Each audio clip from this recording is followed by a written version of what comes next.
They say you can smell death coming before it arrives. What no one tells you is that career death smells like lavender air freshener, burnt coffee, and whatever cheap perfume HR uses to pretend they're not about to ruin your life. I was still holding the half-empty mug of coffee I'd just poured when her assistant came over. No eye contact, just a brisk, "She wants to see you. Now." I'm James Keller, 57 years old, Senior Project Director at Cartwright & Locke, a mid-sized marketing firm that's been slowly morphing into a social media startup in a suit. I've been with the company for 29 years, almost 3 decades. I started when we were still faxing campaign proofs and cutting ad reels on VHS. I survived 5 CEOs, 2 recessions, and 1 office fire that started because the CFO microwaved a foil-wrapped burrito. I've given everything to this place. Her office hadn't changed since she took over last year. White walls, spotless glass desk, some fake minimalist art print that probably cost more than my first car. And that smell, lavender and bleach. I walked in, nodding politely, still gripping my mug like a goddamn shield. "Jim?" she said, standing. She always used my name like she was testing it out, like it didn't quite belong in her mouth. "Let's make this quick." She didn't offer me a seat. "You've been great in your time," she said, folding her hands in front of her like a prayer. "But this generation needs fresher perspectives." That was it. No build-up, no review, no performance warning, not even a thank you. I blinked, once, then again. I actually looked behind me for a second, like maybe I'd misheard and she was talking to someone else. She wasn't. "We'll process your severance this week," she added, like she was offering to validate my parking. "Your desk will be reassigned tomorrow." I didn't speak. I felt heat rise in my ears, but no words came, just white noise. My throat was dry. Behind her glass office wall, I could see the new guy, Bryce or Braden, or some other vowel-heavy startup name, laughing too loudly at something on his phone, spinning in his chair like it was a playground. He was wearing sneakers that probably cost half a paycheck, and one of those smug sleeveless puffer vests, like he was too cool for arm coverage. He was sitting at my desk. Already. I looked back at her. She was already glancing at her watch. That's when I realized it wasn't just a firing. It was a burial. I nodded once, then I turned and walked out. Not a word. Not a scene. I didn't give her the satisfaction. I walked past my old cubicle. Bryce was typing like he was hacking into the Pentagon. He looked up, grinned, that clueless, eager-to-please smile that only people who've never been punched by life can pull off. "Hey man, didn't know you were coming by. I just love your setup. Hope you don't mind. I put up some mood lights and ordered a lava lamp. Also, planning Pizza Spirit Fridays. You in?" I kept walking. The only thing I took with me was my grandfather's stapler. Solid metal, matte black. Still works like the day he gave it to me in '96 with a wink and the words, "You'll never lose your job if you're the guy who always has the stapler." Liar. I left the building through the back stairwell. I didn't want to see anyone. Not the IT guy who still owed me a lunch. Not the intern I'd mentored last fall, who cried when her pitch got shot down. Not the receptionist who always asked about my kids. When I got home, the silence hit harder than I expected. My wife was visiting her sister, thank God. I didn't want to talk. I just wanted to sit. So I did. I dropped the stapler on the coffee table, poured a drink, then another. Scotch, neat. The good bottle I'd been saving for when we landed the Green Lake account. I guess this was a kind of milestone too. I didn't cry. That would have made it feel like an ending. Instead, I stared out the window. Let the ice melt in the glass. Let the years melt in my head. Campaigns, deadlines, 2 a.m. pitch decks, team dinners, late-night copy edits, strategy calls, the damn client who insisted on Comic Sans. all of it, fading like smoke. I'd given them loyalty, quiet sacrifice, Sundays, birthdays. I buried my ego, played the long game, mentored the kids, stayed late when others left. I held the line. I kept the place stable. And in the end, I was replaced by a playlist and a pizza party. No warning, no thank you. Just lavender, coffee, and silence. 5 days. That's how long it took for the world to forget me. The first morning, I woke up at 6 out of habit, showered, shaved, put on a button-up before realizing there was nowhere to go. I sat at the kitchen table with a full mug of coffee and nothing to do but watch the light shift across the floor. I thought maybe someone would call. Just one person. Maybe Carol from finance, or Alex from the graphics team. We used to joke about retiring on the same day. I waited. The phone never rang. By day 2, my company email was gone. Not disabled. Deleted. No bounce-back message, just a cold void, like I'd never existed. I tried logging into the shared drive out of reflex, half thinking I might still have access to the files I built. But of course, nothing. The folder with my name on it had been renamed Marketing Legacy, archived. Legacy. Like I was a statue someone finally knocked over. My wife came home that afternoon. She asked if I wanted to talk about it, and I said no. What was there to say? I couldn't even explain how wrong it felt, like walking past a mirror and not seeing your reflection. I told her I was fine. I wasn't.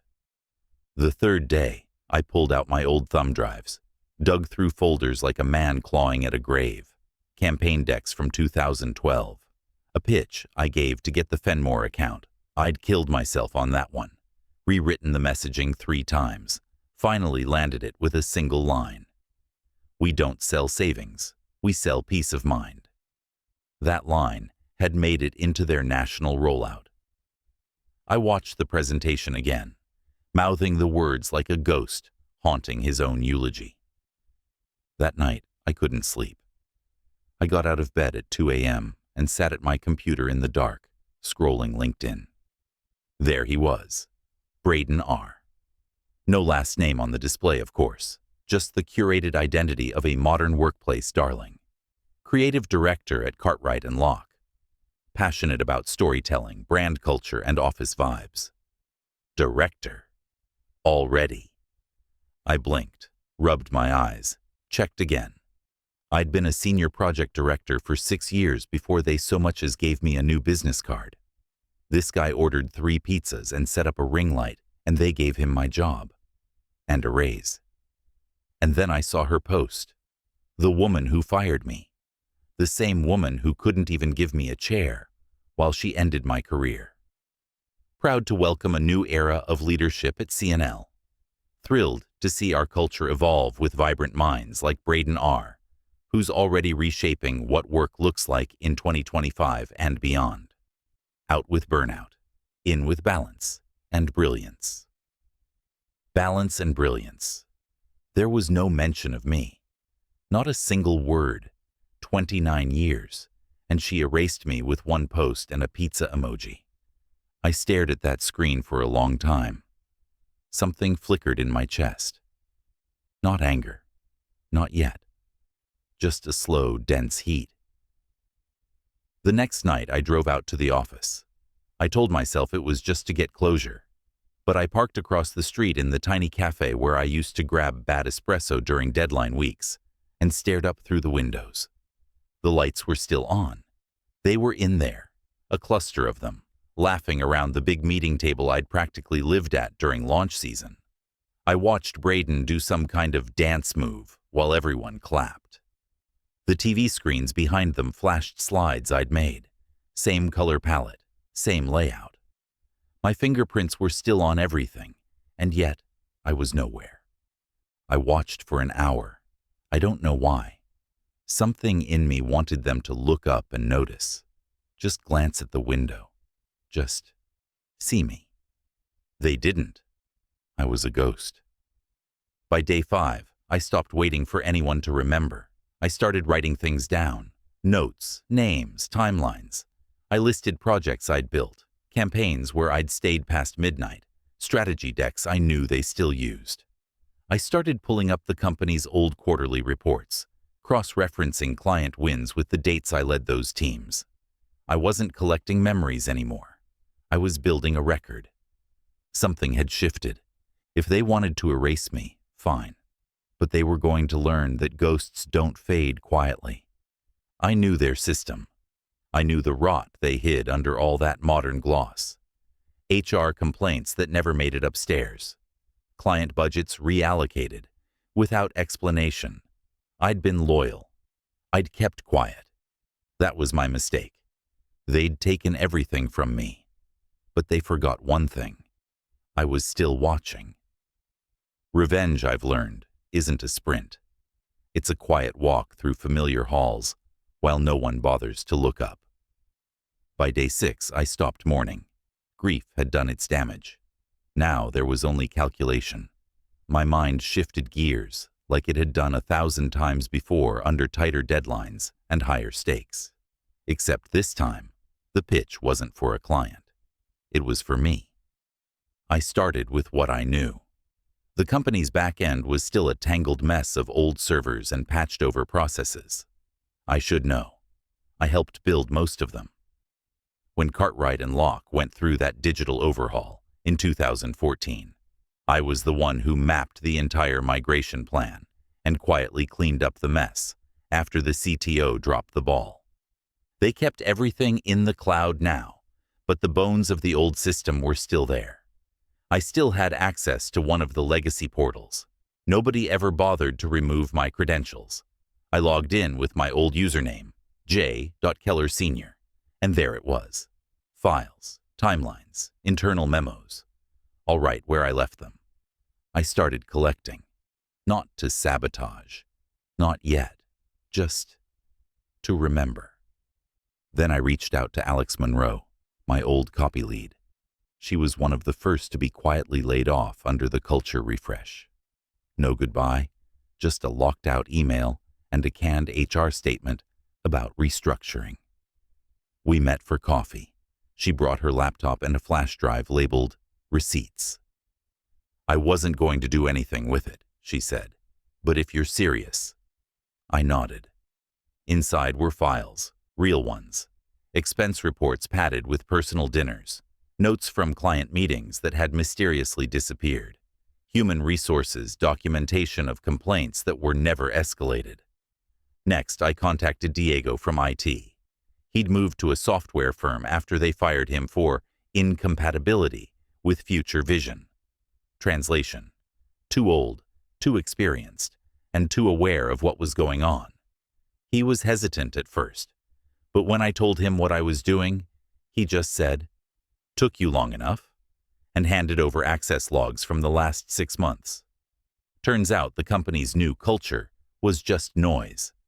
Team lunches and yoga Wednesdays to distract from the rot. I found Slack screenshots where middle managers made inappropriate jokes. Survey responses buried. Raises denied for reasons that didn't line up. And then there were the financials. I don't know who left that spreadsheet in a shared folder, but someone at corporate had been lazy. Or maybe they thought no one old enough to remember Lotus 123 would still be snooping around. There were discrepancies, big ones, overlapping client charges, campaigns billed twice. Innovation funds redirected to retention events, which, near as I could tell, meant happy hours and branded hoodies, all signed off under her name. I wasn't angry anymore. I was focused. I moved with care, quietly, always quietly. I still had my old ID badge. They'd never deactivated it. I tested it on a Friday night, heart pounding, half expecting alarms. But it beeped green. I was in. So I started walking the halls again. Not in my old building, of course. That would have drawn eyes. I posed as a consultant, wore khakis and a badge holder, and walked through the East Annex where they were onboarding temp staff for a new rollout. No one questioned me. They barely noticed me. Funny, isn't it? I spent 29 years being indispensable, but invisible. Now I was just invisible. That was their weakness. They never really saw me. I started documenting everything, building a record. I wasn't trying to burn the place down. Not yet. But I wanted options, leverage. If I was going to strike, it had to be clean, undeniable, surgical. By day 20, I had a binder full of digital files, names, dates, timestamps. I had a list of clients who were overcharged, vendors who'd been stiffed, and staff who'd been mistreated and dismissed. I cross-referenced them, built a timeline, a story. I wrote it like I'd write a pitch. Hook, build, climax. A presentation of rot beneath the modern shine. I even gave it a name, Operation Echo. Because if they thought I was gone, they were about to hear my voice ring back through every corner they tried to erase me from. I wasn't going to go loud. Not yet. I was patient, calculated. Because the thing about ghosts is, once you realize you're invisible, you can go anywhere, be anywhere. And once you stop needing to be seen, that's when you become truly dangerous. It started with a single email. I sent it at 2:04 a.m. from a clean account routed through 3 proxy servers and scrubbed of metadata. No signature, no trace. Just a cold subject line, URGENT, internal financial and HR irregularities at Cartwright and Locke. Attached were 4 PDFs, each one precisely formatted, footnoted, indexed. A timeline, cross-referenced exhibits, whistleblower statements, screenshots, expense reports, audit flags. The kind of document you only build if you've lived it. I sent it to the board of directors. Then, 2 hours later, to the general counsel. By sunrise, a slightly redacted version hit the inbox of a trusted business reporter I'd worked with once a decade ago. She still owed me a favor. Or maybe she just smelled blood in the water. By noon, the unraveling had begun. The first thing to go was the Friday town hall, canceled due to scheduling conflicts, though everyone inside knew better. The next was the silence. Emails went dark. Phones stopped ringing. Then the meetings began. Behind glass doors, serious faces, whispers in the hallways. She was suspended by Monday. Not fired, not yet. These things take time. Internal review, legal posture, reputation management. But the message was clear. Her name was removed from the website. The glossy leadership photo replaced with a stock image of the building. Braden, or whatever his name really was, didn't fare much better. He tried to weather it. Posted something on LinkedIn about turbulent times being opportunities for growth. The comments were brutal. Someone had leaked the party budgets, complete with $3,200 spent on branded beanbag chairs and team-building VR excursions. I watched it all unfold from my usual spot, the cafe across the street, third table from the left, back against the window. Same seat I'd once taken as a ghost. Now I was something else, a shadow with a match. Cartwright and Locke stumbled. The board released a statement filled with corporate platitudes, integrity, reevaluation, next steps. Clients started asking questions. The quarterly meeting was postponed. Several middle managers resigned to explore new opportunities. It worked, every bit of it. My fingerprints never showed, but my voice echoed in every panic meeting, every panicked email chain. I should have felt satisfied, triumphant even. They tried to erase me, and I made myself unforgettable. But I didn't feel triumphant. Not really. I felt hollow. On Wednesday, I went back to the cafe like clockwork. Same time, same bitter espresso. I watched them from behind the glass, just like before. Only now their heads were down, not laughing. Phones buzzed. Faces looked pale. Even Braden looked like someone had finally slapped the smile off him. No one looked over. No one saw me. Not even now. Maybe that was the point. Maybe this wasn't about revenge. Maybe it never was. Maybe I just wanted someone, anyone, to say, "We noticed when you were gone." No one did. The quiet was louder than the chaos. I walked the block afterward, just needed to feel the air, to move. I passed the spot where we used to stand after late nights. Me and Carol, Diego, sometimes Alex, back when we stayed until midnight to get the job done, ordered Thai food to the lobby, argued over taglines and layouts and fonts. None of that exists now. I stopped in front of the revolving doors. I could have walked in. I still had the badge, still had the look. But I didn't. There was nothing left in there for me. Just memories turned into someone else's open workspace. I sat down on a nearby bench and watched the sun drop behind the building. For the first time in weeks, I let myself admit something out loud. Not to anyone, just to myself. I didn't want them to fall apart. I just wanted to be seen. There was no reply, just the hum of traffic and the ticking in my chest. I'd spent weeks planning a takedown, a perfect one. But now that it was done, I didn't feel powerful. I felt displaced, like I'd cut a hole in the wall, only to find there was nothing behind it. At home that night, I pulled out the original whistleblower packet, the one I'd kept for myself. I flipped through the pages, reading my own words, my own proof. It was solid, precise, devastating. But it didn't bring me peace. In the final pages, I'd written a summary, a final note to whoever would read it. This isn't about anger. It's about accountability. It's about making sure people matter. I wasn't sure I believed that anymore.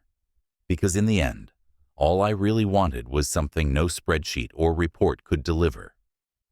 I wanted to matter. And I wasn't sure I ever had.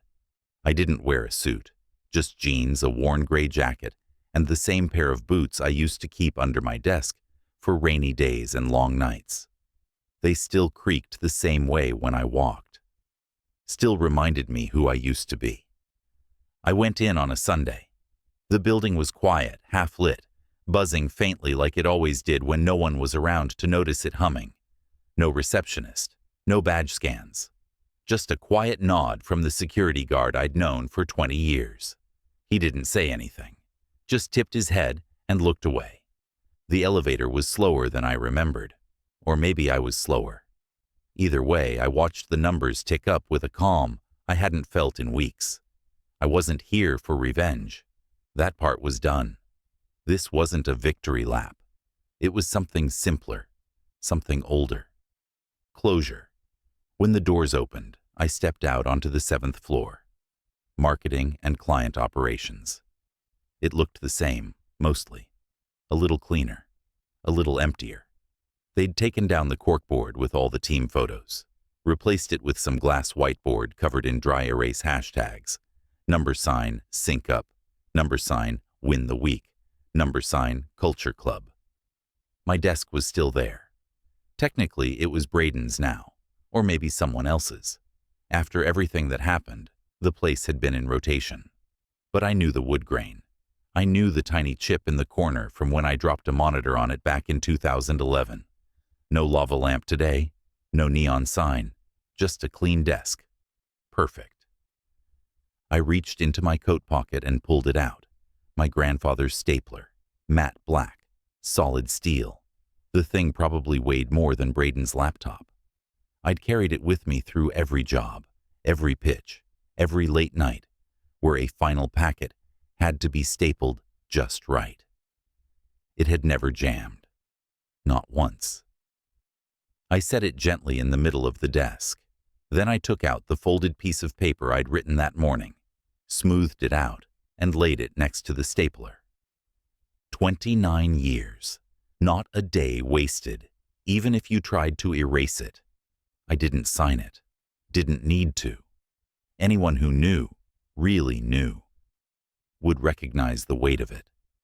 And anyone who didn't, well, it wasn't for them. I stood there for a minute longer. Let the silence settle around me. Let the ghosts breathe. And then I walked out. No speech, no fanfare. Just the soft click of my boots on the linoleum. I didn't look back. By the end of the week, I had a small desk in a co-working space on the other side of town. Nothing fancy. One window, a good chair, and a corkboard of my own. I didn't build a website or announce anything on social media. I just started taking calls. A few old clients reached out. Nothing huge, just small brand refreshes, some campaign strategy. And then the emails started. Not from companies, from people. They pushed me out last month. I don't know where to start. Do you think I'm too old to be hired again? How do you keep from disappearing? I started replying. At first, just quick answers, advice, a little encouragement, but soon it turned into more.